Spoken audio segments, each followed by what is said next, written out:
Hola familia, ¿qué tal?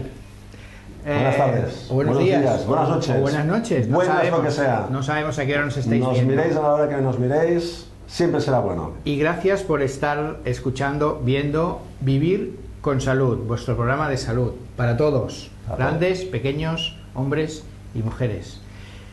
Doctora Rufat. Doctor Salvador Jiménez, ¿cómo vamos? Pues muy bien, aquí. Dos médicos de familia que intentamos hacer un programa divulgativo, intentamos hacer lo mejor posible y si lo hacemos bien, esa es la voluntad.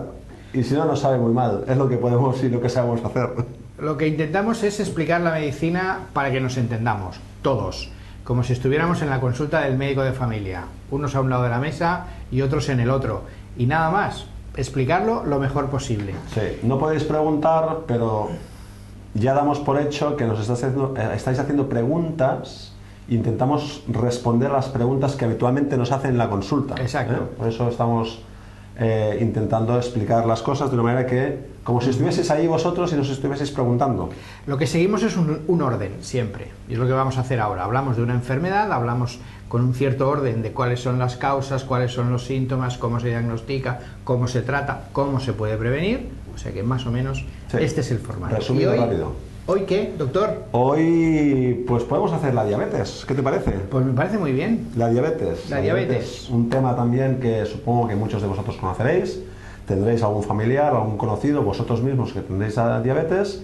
Y lo primero que vamos a hacer es explicar qué es la diabetes. Salvador, ¿qué es la diabetes? Pues mira, muy sencillo. La diabetes es un aumento de los niveles de azúcar o en término médico de glucosa en la sangre. Si están por encima de los valores que consideramos normales, diagnóstico de diabetes. Bastante fácil. Sí, antes era mucho más complicado, se requerían diversas análisis, a veces no se diagnosticaba porque la gente no se hacía los análisis, a veces la diabetes debutaba con síntomas ya, ¿no? Sí. Pues hablemos de los síntomas, a ver, ¿cómo puede aparecer la diabetes? ¿La diabetes da algún síntoma? ¿Nos puede molestar? ¿Qué podemos encontrarnos? Bueno, la diabetes desconocida, cuando es que por culpa o la diagnosticamos cuando alguien viene a la consulta, normalmente tiene tres síntomas principales: aumento de la sed, aumento del hambre y pérdida de peso. A eso normalmente se suele acompañar un aumento de la frecuencia con la que se orina. Por eso, este conjunto prácticamente es el clásico del diagnóstico de la diabetes cuando no se ha detectado en un análisis previo. Sí. Hoy en día, lo cierto es que la inmensa mayoría de los casos de diabetes los diagnosticamos con un análisis de sangre o con un análisis pinchando en la punta del dedo, con estas máquinas de medición del azúcar en sangre. Es más errático, pero a veces es más fácil el poder pinchar el dedo que en la vena. Lo que pasa es que el diagnóstico, digamos, definitivo se hace con la sangre venosa, digamos, con análisis clásico. Podríamos hablar de dos tipos de diabetes, ¿no? Digamos. Sí, tres tipos de diabetes. Bueno, pero las clásicas de toda la vida era la que decíamos tipo 1 y la tipo 2, que se comenta y que bueno, se sigue comentando, se sigue utilizando. El término tipo 1 lo utilizamos pues para aquellas diabetes que son ya de muy inicio, cuando somos jovencitos, cuando somos niños, cuando se diagnostica ya el que tenemos un azúcar elevado en sangre. Yo creo que esto es un caso determinado, un tipo determinado. Pero nosotros haremos más inciso quizás en la diabetes tipo 2, en la diabetes del adulto, en aquella que diagnosticamos cuando ya somos un poquitín mayores, porque es también la más frecuente probablemente, sí, ¿no? Con mucha diferencia. La diabetes tipo 1 representa aproximadamente 1 de cada 10 casos y la diabetes tipo 2 del adulto, la que se asocia casi siempre con obesidad, representa pues casi el 9 de cada 10 casos. Por tanto, es la que más habitualmente nos vamos a encontrar en la consulta. ¿Y la tercera causa? El tercer tipo es un tipo muy, digamos, breve en el tiempo, que se llama, o que denominamos diabetes mellitus gestacional, que se asocia con el embarazo y que normalmente se resuelve después del embarazo. Digamos que este tipo de diabetes, la consecuencia que puede tener más adelante es que se desarrolle una diabetes tipo 2 al cabo de los años. Pero completamente es en el embarazo. Sí, hay más propensión a hacerlo, o sea que hay que tener unos cuidados más específicos o hay que tener un cierto cuidado a la hora de si se desarrolla este diabetes, pero no hay que hacer tampoco mucha cosa pasado el embarazo, excepto los controles que determine vuestro médico de familia. Exacto. A partir de aquí, oye, la diabetes, podemos explicar también un poquitín más científicamente por qué se produce la tipo 2, ¿no? Porque hablamos de un azúcar elevado en sangre. Sí. Pero este azúcar elevado en sangre, ¿por qué está en la sangre elevado? ¿Por qué se queda en la sangre? Bueno, pues se puede producir por dos mecanismos fundamentales. El primero es porque para regular el azúcar en sangre hay una hormona que se llama insulina y que está producida por el páncreas. Si el páncreas no produce la cantidad suficiente de insulina para controlar el azúcar sube para arriba. Primera causa. Segunda causa, o complementaria en muchos casos a esta, la acción de la insulina no es lo suficientemente buena y no es capaz de hacer su función, es decir, coger a la glucosa de la sangre y meterla en la célula, porque lo que hemos dicho, y muy importante, la glucosa es la energía, la gasolina de nuestras células, de todas, y fundamentalmente de las neuronas del cerebro. Por lo tanto, la insulina coge la sangre, la glucosa de la sangre y la mete dentro de las células. Si no hace bien esa función, es otra causa de aumento del nivel de glucosa en la sangre. Y no la hace bien muchas veces porque a nivel de estas células, las células que tenemos en el organismo, tienen como unas compuertas que a través de ellas pasa la glucosa, y estas compuertas se llaman unos receptores que si no están, digamos, bien predeterminados o están mal, estos receptores no funcionan correctamente, por decirlo de una manera.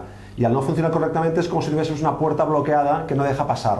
Entonces la insulina a veces puede estar, como decía Salvador, puede estar, pero no hace su función porque no se permite que se entre, porque los receptores en esta célula están mal. Pues bueno, digamos, se llama una resistencia, una resistencia de estos receptores a la insulina. Bueno, esas son las causas principales. Podemos tener a veces también insulina y digo, no, es que yo tengo insulina, sí, pero es que no está haciendo su función por esto. Claro. O no hay suficiente o no funciona bien por culpa de estos otros mecanismos. Lo que sí sabemos es que a la larga el páncreas, que va secretando insulina, llega un momento en el que sí que deja de secretar. Por mucho medicamento que demos, por mucha cosa que demos, llega un momentito que puede ser que el páncreas ya no dé para más, lo hayamos estrujado tanto que no tengamos insulina, y es cuando a lo mejor en determinados pacientes deberemos dar insulina. Y hablaremos de esto. Sí, esto anteriormente a esta época del desarrollo de la insulina, del uso masivo de la insulina, hablábamos de la diabetes de dos tipos. Si dependía o no de la insulina, es decir, insulino dependiente, es decir, que había que poner insulina ya desde el principio, o diabetes no insulino dependiente, que no necesitábamos insulina. Bueno, estos términos, olvidarlos directamente, no sirven para nada. Fuera. Fuera. ¿Por qué? Porque la insulina es el principal tratamiento de la diabetes. Por lo tanto, la podremos utilizar, la deberemos utilizar siempre que sea necesario, independientemente del tipo, de la edad y del paciente, siempre que sea necesario. Y no por eso la diabetes es más grave, es peor o estoy más enfermo. No. La insulina forma parte del arsenal terapéutico y no hay que pensar en que por el hecho de que me da insulina me pincharé y estoy peor. Eso mismo. Digamos, una leyenda urbana que mucha gente cree, y además el miedo que tenemos muchas veces en que me tengo que pinchar insulina, que lo asociamos a gravedad, hay que quitarlo. La insulina es necesaria, como dices tú, Salvador, cuando es necesario. Claro. Algunos la utilizarán antes, algunos la utilizarán después, pero cuando hay que utilizarla, oye, es otro tratamiento que deberemos utilizar cuando sea necesario. Y uno cuando se acostumbra. Es que tampoco es tan complicado. Hombre, y hoy en día con los instrumentos que tenemos para pinchar la insulina, pues la verdad es que es fácil. Como ejemplo, vamos a poner un ejemplo. En la diabetes mellitus gestacional, la del embarazo, siempre utilizamos insulina.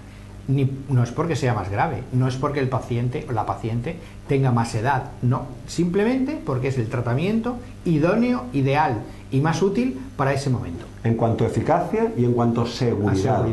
No hay nada más seguro para el tratamiento de la diabetes gestacional que la insulina, tanto para la madre como para el feto, con lo cual la insulina es necesaria cuando toca. Exacto.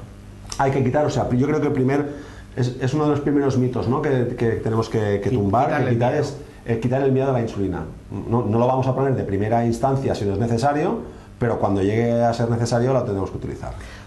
Otro mito que hemos de desmontar, un poquito de diabetes. Ah, no, un poquito. Un principio de azúcar. No, ¿se tiene o no se tiene? Ahí estamos. O tenemos diabetes o no la tenemos. Como el embarazo, no se puede estar un poco embarazada. Podemos estar al principio del embarazo, pero no significa que estemos un poquito, no, estamos embarazados y punto. Exacto. Bueno, ¿qué más otras cosas podemos hablar de la diabetes? Bueno, yo creo que también en el tema del diagnóstico hemos de comentar un asunto importante. Una única determinación de azúcar, un resultado único aislado, por encima de lo normal, aislado, no es diagnóstico de diabetes.